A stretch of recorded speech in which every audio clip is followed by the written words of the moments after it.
উম্মতেরা, হে আমার মুরিদেরা, হে মানব জাতি, হে মুসলমানেরা, আমি তোমাদের কাছে দুইটা ভারী জিনিস রেখে যাচ্ছি। আনা তারাকতুম ফিকুম মুসাকলাইন, আমি তোমাদের কাছে দুইটা ভারী জিনিস রেখে যাচ্ছি।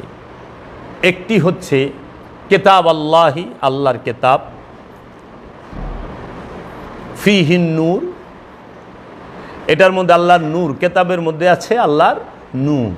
আরেকটি হচ্ছে ওয়া ইত্রাদাহি, আমার বংশ, নবীর বংশ।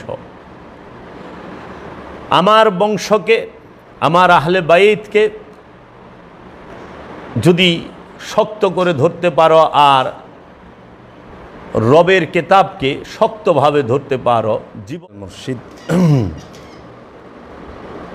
আসসালামু আলাইকুম ওয়া রাহমাতুল্লাহি ওয়া বারাকাতুহু।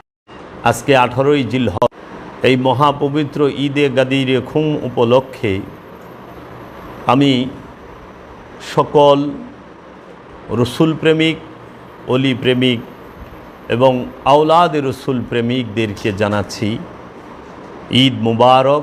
সকল মুসলমানদেরকে জানাচ্ছি ঈদ মুবারক।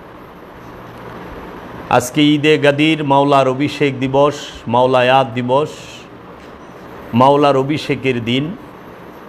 আজকে এই জগতের জন্য সর্বশ্রেষ্ঠ একটি নিয়ামতের দিন, রহমতের দিন, বরকতের দিন। এই 18ই জিলহজে মহাপবিত্র ঈদে গাদিরে খুমের অনুষ্ঠানটি আল্লাহর হাবিব করেছেন স্বয়ং নিজে। আমরা এই পবিত্র ঈদে গাদির সম্পর্কে যে কোনো রাজশক্তি উমাইয়া আব্বাসিয়া রাজবংশের চক্রান্তে এবং তাদের কূটকৌশলের কারণে এই ঈদে গাদির খুম সমাজের বুকে পরিপূর্ণভাবে প্রতিষ্ঠিত হতে পারে নাই। নবী দয়াল রসুল প্রেমিকদের জন্য দুইটি ঈদ হচ্ছে সর্বশ্রেষ্ঠ। একটি হচ্ছে রাহমাতাল্লিল আলামিনের শুভ আবির্ভাব দিবস ঈদে মিলাদুন নবী, কুল কায়নাতের এবং রসুলের প্রেমিকদের জন্য এটি হচ্ছে সবচেয়ে খুশির দিন, রাহমাতাল্লিল আলামিনের আগমনের দিন। আর দ্বিতীয়টি হচ্ছে ঈদে গাদির খুম, বেলায়েত মাওলায়াত দিবসের দিন। সমস্ত নবী প্রেমিক, নবীর বংশের প্রেমিক এবং অলিয়া উলিয়ার প্রেমিকগণের জন্য এই ঈদে গাদিরে খুম অনেক মহত্ব এবং অনেক ফজিলত আমাদের মাঝে রেখেছে। মহাপবিত্র কুরআনুল মাজিদে রব্বুল আলামিন রহমাতাল্লিল আলামিনকে, যে রহমাতাল্লিল আলামিনের উপরে যে ওহী নাজিল করেছেন, আল্লাহর হাবিব বিদায় হজ শেষ করে 632 খ্রিস্টাব্দে যখন আল্লাহর হাবিব বিদায় হজ শেষ করে মক্কা মুকাররমা থেকে মদিনার পথে হিজরত করলেন, মধ্যপথে যাওয়ার পরেই আল্লাহ রব্বুল আলামিনের তরফ হতে একটি ওহী নাজিল হয়, আয়াত নাজিল হয়। সেই আয়াতটি হচ্ছেন সূরা মায়েদার 67 নম্বর আয়াত।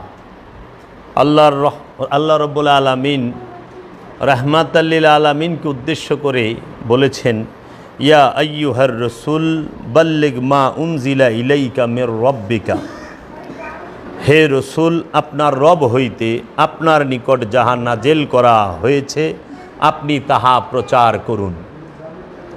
ওয়া ইন লাম তাফআল ফামা বাল্লাগতা রিসালাতাহু, এবং যদি আপনি তাহা না করেন তাহা হইলে আপনি আপনার পাঠানো বিষয়ে দায়িত্ব পালন করেন নাই।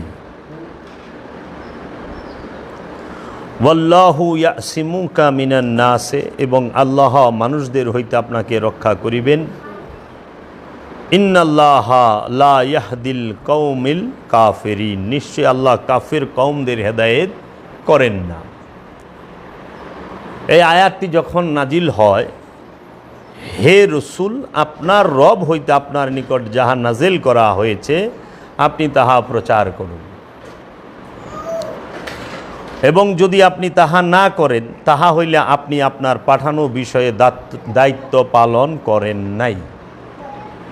আল্লাহর রসুলকে যে আল্লাহ দায়িত্ব দিয়েছেন এবং যাহা প্রচার করার সেইটি অপূর্ণ থেকে যায়।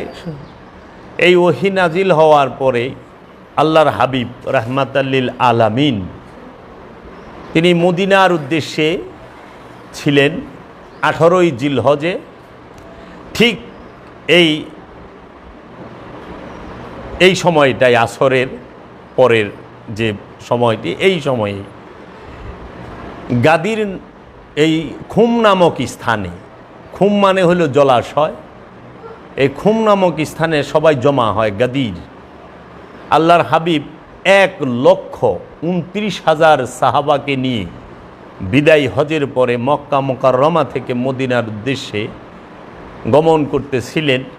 ঠিক সেই সময় এই 1,25,000 সাহাবিকে এই গাদিরে খুম নামক স্থানে একত্রিত করে উটের পিঠে, দুটো উটের পিঠে স্টেজ করে উঁচু স্থানে উটের উপরে উঠে আল্লাহর হাবিব মাওলায় মুর্তজা, মাওলায় কায়নাত, মাওলা আলী করমল্লাহু ওয়াজহুর যে মাওলায়াতের ঘোষণা সেটি তিনি প্রদান করলেন, এবং আল্লাহর হাবিব তিনি মাওলা আলী করমল্লাহু ওয়াজহুকে রিসালাত এবং বেলায়েতের দায়িত্ব অর্পণ করলেন। এই গাদিরে খুম দিবসেই আল্লাহ রব্বুল আলামিন উল্লেখ করেছেন যে এই ইসলামের পরিপূর্ণতা। আল্লাহর হাবিব রাহমাতাল্লিল আলামিন গাদিরে খুমে, মহানবী গাদিরে খুমের মধ্যে মাওলা আলী করমল্লাহু ওয়াজহুকে সঙ্গে নিয়ে স্টেজের উপরে উঠে সবার সামনে বললেন যে আমি কি তোমাদের জান হইতে প্রিয় নই? সবাই এক বাক্যে বললেন, নিশ্চয়ই ইয়া রাসূলুল্লাহ, আপনি আমাদের জান হইতে প্রিয়। আল্লাহর রসুল বললেন, আমি যদি তোমাদেরকে বলি যে এই পাহাড়ের এবং পর্দার আড়ালের যে খবরটা, তোমরা কি তাহা বিশ্বাস করবে না? নিশ্চয়ই ইয়া রাসূলুল্লাহ, আমরা তাহা করব। আল্লাহর রসুল রাহমাতাল্লিল আলামিন এই গাদিরে খুমের মধ্যে দাঁড়িয়ে বললেন 1,29,000 সাহাবীর সামনে, হে আমার উম্মতেরা, হে আমার মুরিদেরা, হে মানব জাতি, হে মুসলমানেরা, আমি তোমাদের কাছে দুইটা ভারী জিনিস রেখে যাচ্ছি। আনা তারাকতুম ফিকুমুস সাকলাইন, আমি তোমাদের কাছে দুইটা ভারী জিনিস রেখে যাচ্ছি। একটি হচ্ছে কিতাব আল্লাহি, আল্লাহর কিতাব, ফিহিন নূর, এটার মধ্যে আল্লাহর নূর, কিতাবের মধ্যে আছে আল্লাহর নূর। আরেকটি হচ্ছে ওয়া ইত্রাদাহি, আমার বংশ, নবীর বংশ। আমার বংশকে, আমার আহলে বাইতকে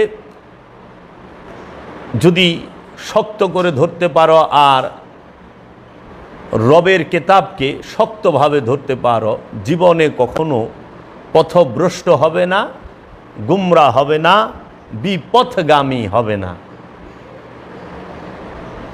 কি বললেন? যদি তোমরা আমার ইত্রাতকে, আমার বংশকে, নবীর বংশকে, রসুলের বংশকে মজবুতভাবে, দৃঢ়ভাবে, শক্তভাবে ধরতে পারো এবং রবের যে কিতাব আল্লাহর যে কিতাব, সেই কিতাবকে, নূরের কিতাব যে, সেই নূরি কিতাবকে যদি শক্তভাবে মজবুতভাবে ধরতে পারো, জীবনে পথভ্রষ্ট হবে না, বিপথগামী হবে না, গুমরা হবে না।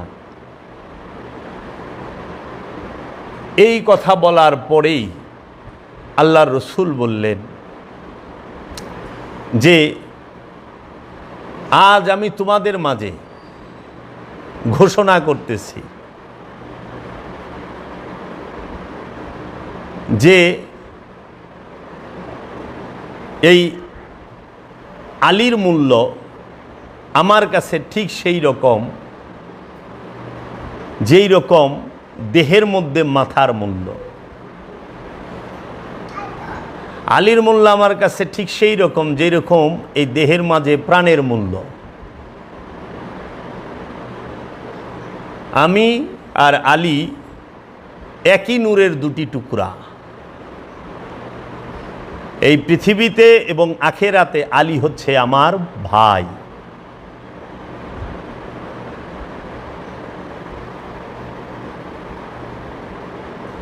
আল্লাহর রসুল সবার সামনে বললেন, মান কুন্তু মাওলাহু ফাহাজা আলিউন মাওলাহু। আমি যার মাওলা, এই আলীও তার মাওলা। এইখান থেকেই আমরা বলে থাকি মাওলা আলী করমাল্লাহু ওয়াজহু। মাওলা আলী, মাওলা শব্দের অর্থ হচ্ছে প্রভু, অভিভাবক। মাওলানা আমাদের প্রভু, মাওলাকুম তোমাদের প্রভু, তোমাদের সকলের প্রভু। এখন আমরা যদি এমনি কোনো একজন ব্যক্তিকে মাওলানা বলে ডাকি, কারো কোনো ব্যথা লাগে না, কিন্তু আমরা যখন মাওলা আলী বলে ডাকি তখন অনেকের ব্যথা লাগে। মাওলা বলি আর মাওলানা, মাওলা মানে অভিভাবক, প্রভু, আর মাওলানা মানে সদা প্রভু, আমাদের প্রভু, আমাদের প্রভু। আল্লাহর হাবিব রাহমাতাল্লিল আলামিন 1,29,000 সাহাবীর সামনে বললেন, আমি তোমাদের মাঝে দুটি ভারী জিনিস রেখে যাচ্ছি, একটি হচ্ছে আল্লাহর কিতাব আর একটি হচ্ছে আমার বংশ, ইতরাত, আহলে বাইত। এই ইতরাতকে, নবীর রসুলের বংশকে, নবীর বংশকে আল্লাহ রসুল আমাদের কাছে রেখে গেলেন এবং আল্লাহ রসুলের কিতাব, যে রবের কিতাব, নূরের কিতাব, নূরি কিতাব, সেটা রেখে গেলেন। একটু খেয়াল করেন, 632 সালে আল্লাহর হাবিব মক্কা বিজয় করে যখন মদিনা মুনাওয়ারার দিকে যাচ্ছেন, তখন কিন্তু কোরআন লিপিবদ্ধ হয় নাই, কোরআনকে এইভাবে বাইন্ডিং করা হয় নাই লিখিত আকারে, কোরআন বাইন্ডিং হয় নাই। কিন্তু আল্লাহর রসুল বলে যাচ্ছেন, আমি তোমাদের মাঝে রেখে যাচ্ছি আল্লাহর কিতাব। কিতাব অর্থ যদি কোরআন বোঝানো হয়, সেই কোরআন কি এই আরবি ভাষা কাগজ কালিতে লেখা কোরআন, নাকি আল্লাহর নূরের কোরআন, আল্লাহর জিন্দা কোরআন, আল্লাহর জবানি কোরআন?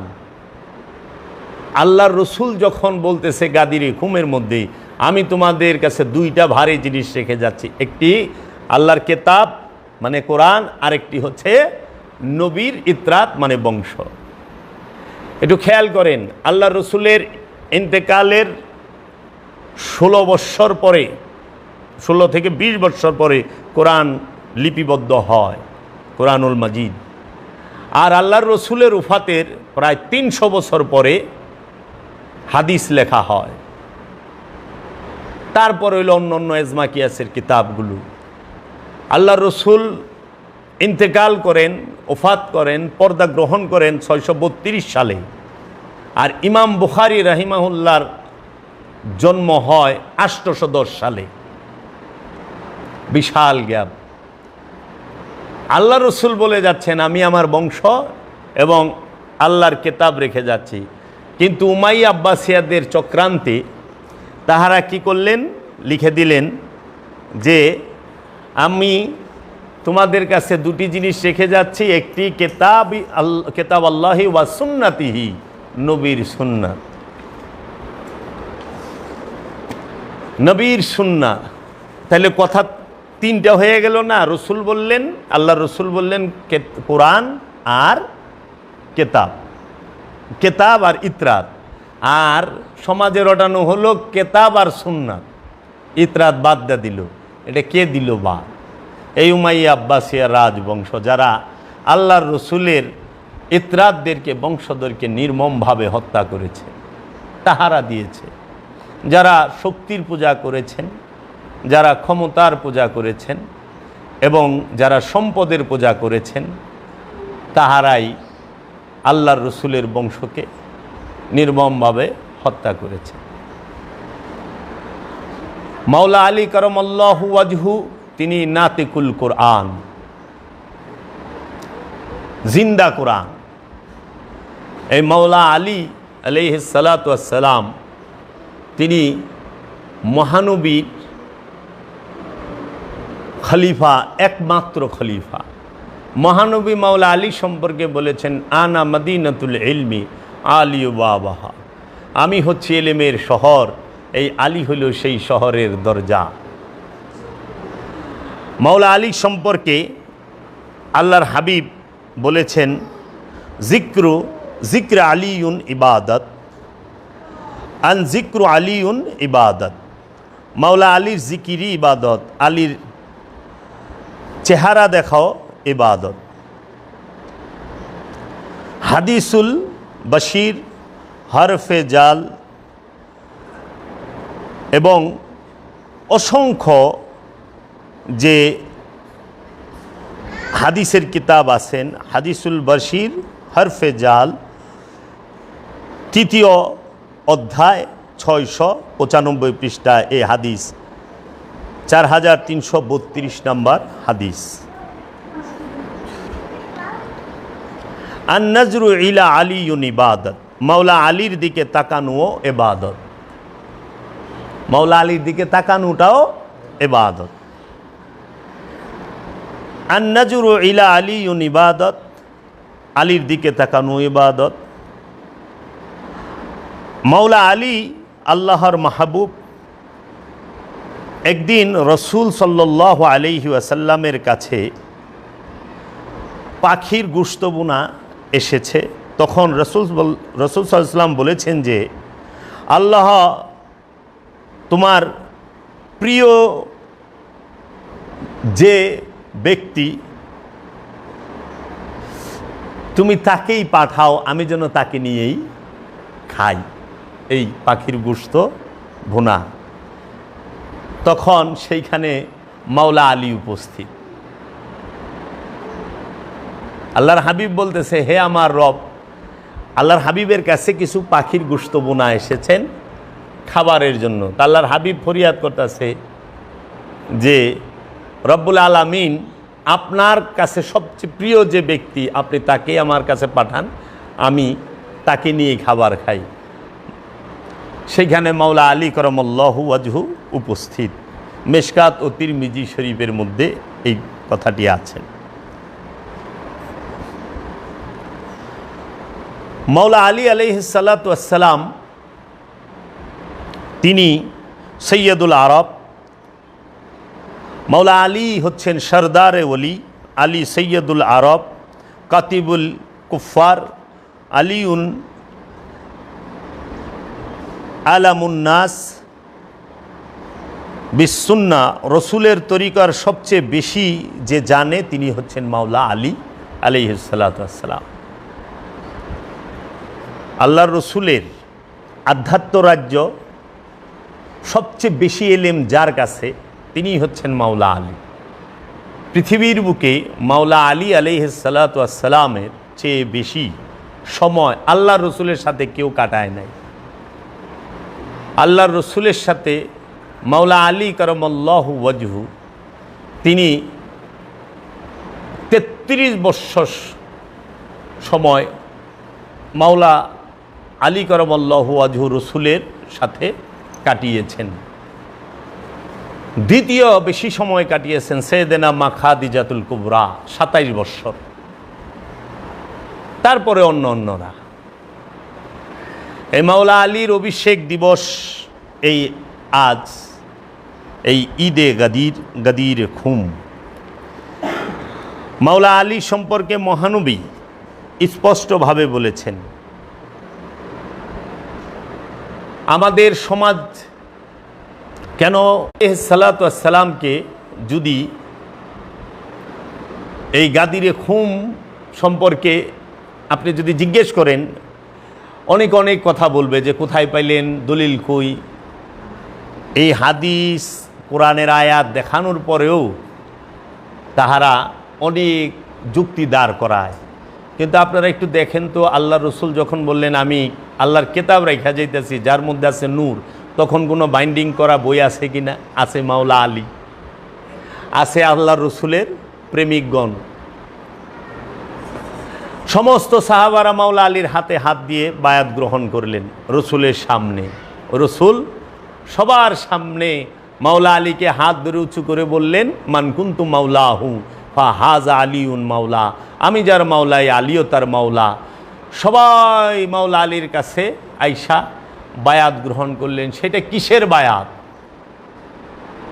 সেটা কি রাষ্ট্র পরিচালনার বায়াত? না না না না, সেটা সিনার এলেম অর্জন করতে হইলে, আল্লাহর রসুলের পরে, আল্লাহর রসুলের উফাত লাভের পরে এই সিনার এলেম অর্জন করতে হইলে তাকে মাওলা আলীর কাছে যাইতে হবে। মাওলা আলীকে মহানবী তার আধ্যাত্ম রাজ্যের খেলাফত প্রদান করেছেন। মহানবীর আধ্যাত্ম রাজ্যের খলিফা হচ্ছে মাওলা আলী। মহানবীর সিনার এলেমের রাজ্যের খলিফা হচ্ছে মাওলা আলী। এলমে তাসাউফের রাজ্যের খলিফা হচ্ছে মাওলা আলী। এলমে লাদুনির এই রাজ্যের খলিফা হচ্ছে মাওলা আলী। এলমুল কলবি, এলমুল সদর, যে হেরা পর্বতের যে এলেম, আসহাবে কাহাফ গুহার যে এলেম, মেহরাবের যে এলেম, রুহুল আমিনের যে জ্ঞান, সেই রাজ্যের খলিফা হচ্ছেন মাওলা আলী কারামাল্লাহু ওয়াজহু। মহানবীর একমাত্র খলিফা এবং আধ্যাত্ম রাজ্যের একমাত্র দরজার নাম হচ্ছে মাওলা আলী কারামাল্লাহু ওয়াজহু। যদি কেউ ওলি হইতে চায়, তার মাওলার আলীর দরজার সামনে গিয়ে ভিক্ষা চাইতে হবে মাওলা আলীর কাছে। ওলিদের বাদশাহ মাওলা আলী, সৈয়দদের পিতা মাওলা আলী। মহানবী মাওলা আলীকে সেই আধ্যাত্ম রাজ্যের খেলাফত দান করেছেন। এখন খলিফা বলা হয় যে ইসলামে প্রথম খলিফা হযরত আবু বকর সিদ্দিক, দ্বিতীয় খলিফা হযরত ওমর রাদিয়াল্লাহু তাআলা আনহু, তৃতীয় হযরত উসমান, চতুর্থ হলো মাওলা আলী। এটা কোন খলিফা? এটা হলো রাষ্ট্র পরিচালনার, দেশ পরিচালনার খলিফা। দেশ পরিচালনার খলিফা জনগণের ভোটে হয়েছে। হযরত আবু বকর সিদ্দিক রাদিয়াল্লাহু তাআলা আনহুকে রাষ্ট্র পরিচালনার, মক্কা মদিনা শাসন করার, হেজাজ শাসন করার যে ক্ষমতা, সেটা তো আল্লাহর রসুল দেন নাই, দিছেন জনগণ। মক্কা এবং মদিনার মানুষেরা মিলা তাহারা নির্বাচিত করছে হযরত আবু বকর সিদ্দিককে খলিফা, যে আপনি এই মক্কা মদিনা, তায়েফ, নাজরান, এই জিদ্দা, এই সমস্ত এই অঞ্চল শাসন করবেন। আর মাওলা আলীকে মহানবী খলিফা নির্বাচন করেছেন জিলহজ মাসের 18 তারিখে গাদিরে খুমের মধ্যে, এই বিদায় হজ করে আল্লাহর রসুল যখন মদিনায় যাচ্ছেন। তাই হযরত আবু বকর সিদ্দিক হচ্ছে জনগণের মনোনীত, জনগণের ভোটে নির্বাচিত খলিফা। আর মহানবী হচ্ছেন, মাওলা আলী হচ্ছেন মহানবীর নির্বাচিত খলিফা। আধ্যাত্ম রাজ্যের রাষ্ট্র পরিচালনার খলিফা তো মহানবী মাওলা আলীকে দিয়ে রাখেন নাই, রাখছেন এই রাজ্য, হৃদয় রাজ্য পরিচালনার খেলাফত, এই সিনার এলেমের, এলমে তাসাউফের রাজ্য পরিচালনার খেলাফত মহানবী মাওলা আলীকে দিয়ে রাখছে। তাই মাওলা আলী হচ্ছে মহানবীর নির্বাচিত খলিফা, যেইটা এই প্রত্যেক যুগে যুগে অলি আল্লাহরা তাদের এই নূরের সিনার এলেম দিয়ে খেলাফত দিয়ে যান তার খলিফাকে এই আধ্যাত্ম রাজ্যের শিক্ষা, হেরা পর্বতের শিক্ষা যেন সমাজের বুকে মানুষকে দিতে পারে এবং মানুষকে, ইনসানকে আমানু থেকে মুসল্লি, মুসল্লি থেকে মুমিনে পরিণত করতে পারে। এর জন্য রসুল খেলাফত দেয়। আল্লাহর খলিফার নাম আদম, রসুল সাল্লাল্লাহু আলাইহি ওয়াসাল্লামের খলিফার নাম মাওলা আলী আলাইহিস সালাতু ওয়াস সালাম, এবং মাওলা আলী নিজেও আদম, এবং তিনিই অলি, তিনিই আলী, তিনিই আদম, তিনিই বেলায়েত ও রিসালাতের ধারক ও বাহক। যার কপালে পাকপাঞ্জাতনের আওলাদে রসুলের মাওলা আলী কারামাল্লাহু ওয়াজহুর দয়াল রসুলের রহমত ভিক্ষা না জুটেছে, সে ওলি হইতে পারে নাই। তাই আমরা দেখতে পাই মহানবীর উজিরের নাম মাওলা আলী। উজির কাকে বলে? যে বোঝা বহন করে। উজির তাকেই বলে যে বোঝা বহন করে। মাওলার সম্পর্ক রসুলের সাথে শুরু হয় মাওলার আগমনের সময়। রসুলের চোখ, মাওলা আলী তিনি চোখ খোলেন না। মাওলা আলীর আগমন কাবা ঘরের ভিতরে 13ই রজব। আবার মাওলা আলীর আগমন রজব মাসে, মাওলা আলীর শাহাদাত রমজান মাসে, মাওলা আলীর বেলায়েত, মাওলা আলীর আগমন রজব মাসে, মাওলা আলীর বেলায়েত প্রাপ্ত হন জিলহজ মাসে, মাওলা আলী কারামাল্লাহু ওয়াজহুর শাহাদাত হন রমজান মাসে। আল্লাহ রসুলের যে 27খানা যুদ্ধ হয়, 26টা যুদ্ধে আলমদার ছিলেন মাওলা আলী কারামাল্লাহু ওয়াজহু। 26টা যুদ্ধের পতাকাবাহী মহানবীর পতাকা সবসময় মাওলা আলীর কাছে থাকত। আলমদারে মুস্তফা বলা হয় যে মহানবীর পতাকাবাহী। তাই কাবা, পবিত্র কাবা শরীফের ভিতরে মাওলা আলীর আগমন। মাওলা আলী চোখ খুলেন না। সর্বপ্রথম মাওলা আলী চোখ খুলেছেন রাহমাতাল লিল আলামিন যখন মাওলা আলীকে এসে কুলে নিয়েছেন। চোখ খুলে সর্বপ্রথম মাওলা আলী মহানবীর নূরের চেহারা মোবারককে দেখেছেন, এবং তিনি যে আল্লাহর রসুল, আল্লাহর হাবিব, সর্বপ্রথম সাক্ষীটা এই মাওলা আলী দিয়ে দেন, আল্লাহর রসুলের নবুয়তের ডিক্লিয়ারেরও পূর্বে। হযরত উমর মাওলা আলী সম্পর্কে বলেছেন, লাউলা আলীউন হালাকাল উমর, আলী না থাকলে উমর হালাক হয়ে যেত, ধ্বংস হয়ে যেত। এই মাওলা আলীকে যখন মাওলায়াত দান করলেন, মাওলার অভিষেক হইল, তখন হযরত উমর আয়েশা বললেন খোশাব্দের, ইয়া আলী ইবনে আবু তালিব, আপনি আমাদের অভিভাবক। হযরত আবু বকর সিদ্দিক রাদিয়াল্লাহু তাআলা আনহুর আধ্যাত্ম রাজ্যের ইমাম হচ্ছে মাওলা আলী। তাই মাওলা আলী হচ্ছে আমিরুল মুমিনিন। সমস্ত মুমিনদের একমাত্র আমির হচ্ছে মাওলা আলী কারামাল্লাহু ওয়াজহু। আল্লাহর হাবিব বলছে, আনা মিন আলী ওয়া আলীউন মিন্নি, আল্লাহুম্মা ওয়ালিমান ওয়ালাহু ওয়া আদিমান আদাহু, লা ইউহিব্বু আলী মুনাফিকুন ওয়ালা ইয়াবগুদুহুম মুমিনুন। আমি আলী হইতে এবং আলী আমা থেকে। ওগো মাওলা, যে আলীকে ভালোবাসে তুমিও তাকে ভালোবাসো, এবং যে আলীর সাথে শত্রুতা করে তুমিও তাকে শত্রু হিসেবে গ্রহণ করো। মুনাফেক কখনো আলীকে ভালোবাসবে না এবং মুমিনরা আলীকে ঘৃণা করবে না। মেশকাত ও তিরমিজি শরীফে এই হাদিসটি আছে। আল্লাহর রসুল দোয়া করলেন মাওলায়াত ঘোষণার পরে, মাওলা আলীকে যে ভালোবাসে তুমি তাকে ভালোবাসো, মাওলা আলীকে যে শত্রু মনে করে তুমিও তাকে শত্রু মনে করো, এবং মুনাফেক মাওলা আলীকে ভালোবাসবে না আর মুমিনরা মাওলা আলীকে ঘৃণা করবে না। তো মুনাফেক আর মুমিন চেনার কোষ্টি পাথর হইল মাওলা আলী। ইয়া আলী কইলে যে রাগ হয়, যার সমস্যা হয়, যে মনে কষ্ট নেয়, বুঝতে হবে এই মুনাফেক। আর ইয়া আলী বললে যে খিলখিলায়া হাসে, তার মুখ উজ্জ্বল বর্ণে আসে, বুঝতে হবে এটি আশেক প্রেমিক। এই ঘোষণাটি আল্লাহর হাবিব দেওয়ার পরে মাওলা আলীকে, তারপরেই কোরআনের এই আয়াতটি নাজিল হয় সূরা আল মাইদার। আপনারা যদি খেয়াল করেন 3 নম্বর আয়াতের শেষের অংশে আল্লাহ বলেন, আল ইয়াউমা আকমালতু লাকুম দীনাকুম ওয়া আতমামতু আলাইকুম নি'মাতি ওয়া রাদিতু লাকুমুল ইসলামা দীনা।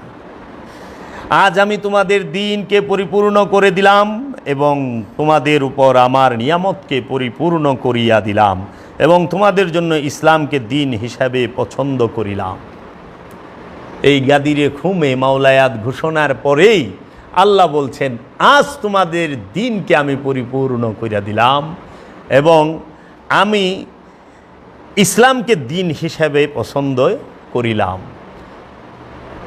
এই মাওলায়াত ঘোষণার পরে দিন পরিপূর্ণ হয়েছে। তা আজকে আমাদের জন্য সবচেয়ে খুশির দিন এই জন্য যে এই ইসলাম এই 18ই জিলহজের দিনে গাদিরে কুমের এই স্থানে মাওলায়াত ঘোষণার পরে ইসলাম পরিপূর্ণ হয়েছে এবং আল্লাহ ইসলামকে তার মনোনীত দিন হিসেবে আমাদেরকে এই ইসলামকে তিনি পছন্দ করেছেন। ইসলাম মানে কি? আত্মসমর্পণ। মুসলমান মানে আত্মসমর্পণকারী।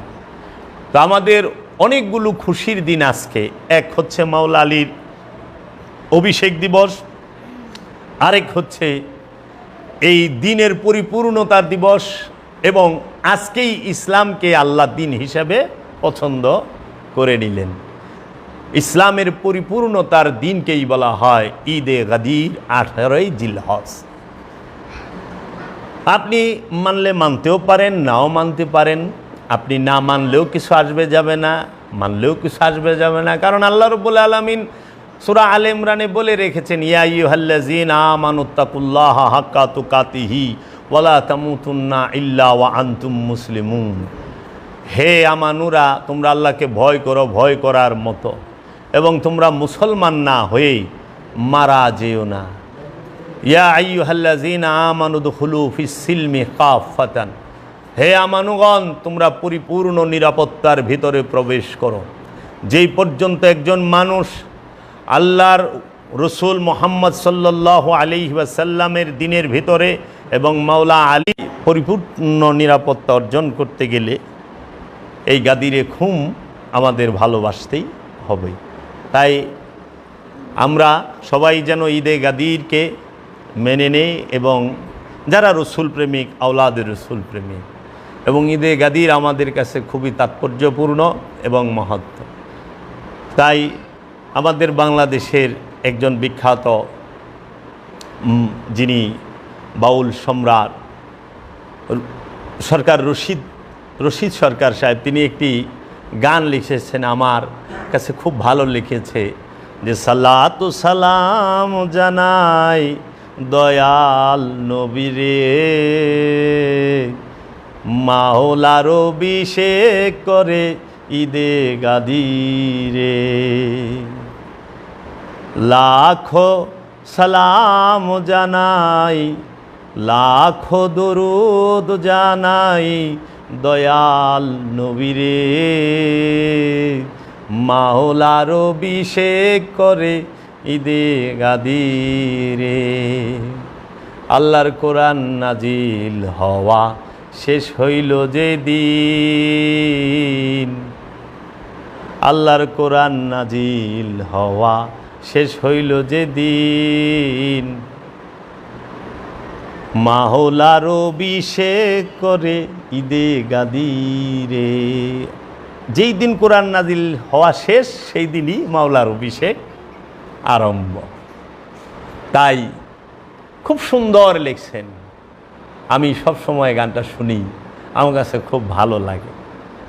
তাই আমরা বলবো এইটুক, জান্নাতের মালিক মাওলা মুহাম্মদ সাল্লাল্লাহু আলাইহি ওয়াসাল্লাম, জান্নাত আল্লাহর রসুলের, হেদায়েত আল্লাহর রসুলের হাতে, আর মোহাব্বতের মূল কেন্দ্রবিন্দু আল্লাহর রসুল, ইমানের মূল কেন্দ্রবিন্দু আল্লাহর রসুল, দরুদের মূল কেন্দ্রবিন্দু আল্লাহর রসুল, আওলাদের রসুল। আমরা পড়ি আল্লাহুম্মা সাল্লি আলা সাইয়্যিদিনা মুহাম্মদ ওয়া আলা আলি মুহাম্মদ কামা সাল্লাইতা আলা ইব্রাহিম ওয়া আলা আলি ইব্রাহিম ইন্নাকা হামিদুম মাজিদ।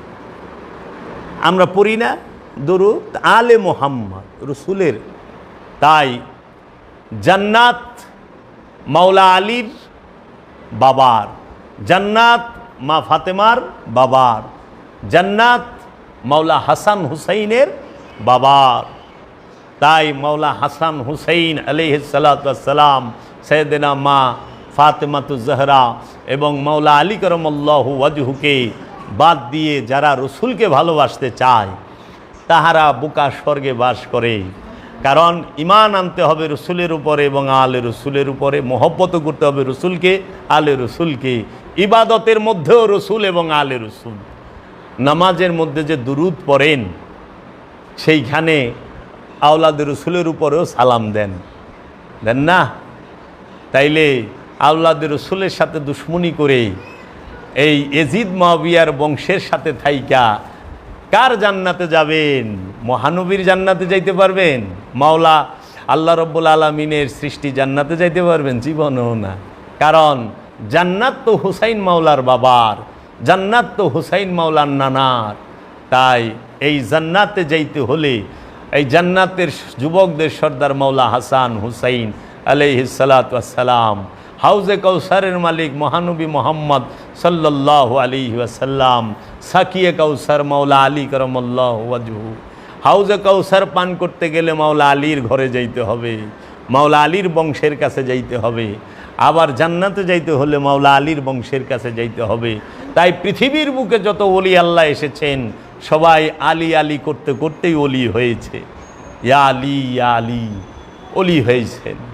তাই শেষে এইটুক বলতে চাই যে ইশকে আলী कलंदर बने, इश्के हुसैनी सर को कटाए और इश्के इलाही दर पे बुलाए। मौला आलीर जे मोहब्बत करे मौला आली के से कलंदर হয়, मौला हुसैन के जे मोहब्बत करे से गर्दान काटाया देय। और रब्बुल आलामीन के रहमतुल लिल आलामीन के जे मोहब्बत करे ताके अल्लाह निजेर काছে बुलाয়, मेराजे নেয়। তাই রসুলের মহব্বতই ইমান, ইমানের অপর নামই রসুল এবং আওলাদের রসুলকে মহব্বত করা। তাই আমরা সবাই যেন আপন আপন মুর্শিদকে এবং আপন আপন মুর্শিদের আওলাদদেরকে মহব্বত করতে পারি। এইখানে এই কামনা রেখেই রাখতে চাই। সবাইকে ঈদ মুবারক, ঈদে গাদিরে খুমের শুভেচ্ছা অভিনন্দন।